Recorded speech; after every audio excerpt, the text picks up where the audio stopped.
Maggie, your substitute teacher. Here's where I've been taking you on my health and wellness journey. I am not a proper chef. I'm just a boy mom and a home cooker that's been struggling with weight and finally found something that works for me, and I'd like to share that with you. So while I'm traveling, I'm putting it together a series for you all so you guys can have some engagement and I can give you some tips. Since I'm not in the kitchen, I'll tell you what I do when I'm in the kitchen.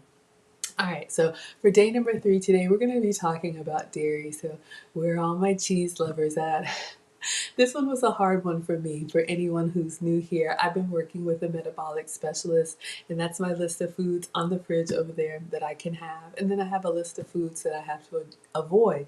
So when I got my test results, it was a cheek swab and it was some hair samples. And I was actually very disappointed, kind of mad when cow dairy came up on my list, y'all. I love cheese and yogurt and cream and all of that, but it doesn't love me back. So one of the things I've had to do is find a lot of different substitutes for the cheeses that I love. So I know my metabolic specialist told me that I can have goat's cheese, and I was like, what is goat's cheese? Oh, it has opened up so many doors for me. So I'm going to give you guys 3 tips for cooking with dairy that might be helpful for you. All right, so number 1, let's talk about goat's cheese. Not only goat's cheese, but so many goat's milk products. You may already know this, but I didn't know. There are all of the substitutes. You can get yogurt made from goat's milk, butter made from goat's milk, cheese made from goat's milk, everything. You may have to look a little bit high, far and wide to find it. And oftentimes it's not in the regular dairy section of your grocery store. It may be closer to the deli. Or like I do, I like to look online and buy in bulk. So there's 3 different types of goat's cheeses, and if you guys look in the description of the video, you will find a link to my cheat sheet and a link to my class notes where you can find some of these examples there.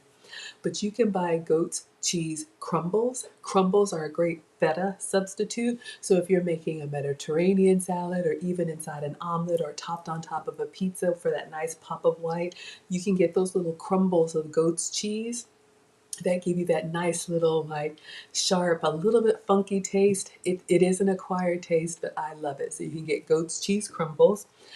You can also get goat's cheese shredded. Now, the shredded cheese already in the bag, the only place that I have found it is at Whole Foods, but you can find the goat's cheese block.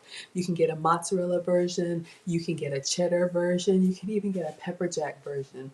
I love the Leclerc brand. You guys can see the links in the description, but I'm telling you, if you think you can't have an ooey gooey melty cheese experience, allow me to introduce you to goat's cheese shredded. So you can get the block, you can shred it by hand or any of the little gadgets that I have, or at Whole Foods you can find shredded goat's cheese in the bag. So that may be a good substitute for you if you struggle with cow dairy. And then also for goat's cheese, you can get creamy goat's cheese. Ah, this is a great substitute for me for cream cheese. I use it as a substitute for ricotta cheese. And this is a soft, white, spreadable cheese that you get in the little tub or the container. And they have all the different flavors. If you guys are familiar with Maggie cakes, you know that I make them with the creamy goat's cheese. So that allows me to be dairy-free using those different substitutes. So hopefully you learned a little bit of something about goat's cheese. I'm not a doctor, but apparently the goat's milk proteins are easier for some people to digest, and that's why if you struggle with cow dairy, goat's cheese may be an option for you. All right, number 2, there's so many different options for plant-based dairy, and I know, trust me, I know it sounds kind of weird, plant-based dairy, but yes, and it's actually pretty good.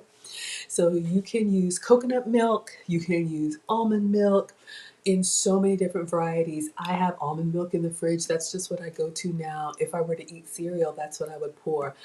That's what I put in my coffee for creamer. You can also get almond milk creamer that's thicker and sweeter if you want it. that blends well in your coffee beverages. And there's so many plant-based whipped creams. You guys have seen me use the Ready Whip spray, the coconut cream, or the almond milk cream. They come out nice and white and fluffy and airy and sweet and tasty, but they're made from coconut milk or almond milk instead of cow dairy. So if you're looking for something for your dessert, sort of put on your coffee beverage to make it a little fancy, believe it or not, you can find a lot of plant-based creamers. Those and dairies, those are some of the ones that I use, and I'm sure there's a lot more, but I'm just sharing what's worked for me. And then three, the newest one that I've been turned on to is sheep's milk products. And I know it sounds weird, and it is kind of weird, but yes, that's been approved for me. I like to enjoy a manchego cheese, which is a Spanish city name. And if you want a dry, salty cheese that's a good substitute for a Parmesan, manchego is great. You can also find sheep's milk yogurt. The cheese that I have, it comes in the block or the wheel.